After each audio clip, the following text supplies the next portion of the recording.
Wananchi mara baada ya kwenda Kombo kumsajili kocha Romain Folz ambaye alitaka kuatia katika bahari yenye kina kirefu, lakini hatimaye sasa ndoto za wananchi na yale waliokuwa wanayataka, tunasema kwamba kuna asilimia kubwa kwa Yanga sasa kuwa na ndoto za kwenda katika hatua za robo finali dhidi ya kocha Pedro Suarez ambaye tayari CV yake inamruhusu. Ni mmoja kati ya makocha ambao walishawahi kwanza kugombania tuzo za makocha bora kwa mwaka 2024, na huyu kocha Pedro Suarez alishawahi kuwa ni kocha wa Sport Lisbon, alishawahi pia kuwa ni kocha wa De Agosto, lakini ikumbukwe kwamba huyu ndo kocha aliyewahi kuifikisha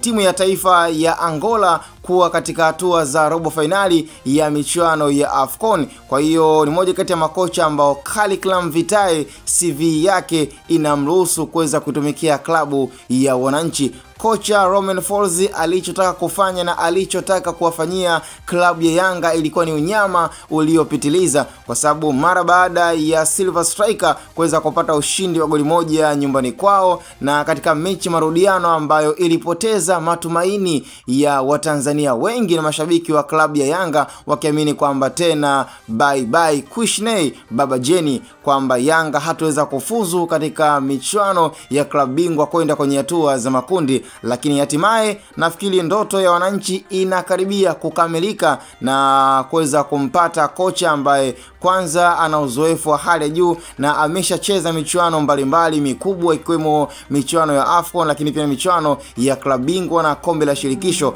Hivyo uzoefu ni mkubwa na ana experience ya kutosha kabisa kuwa na mbinu tofauti za kuwafanya wachezaji waweze kuwa na plan B na plan C ya mchezo inapotokea kuna dharura kama plan A imeshindikana.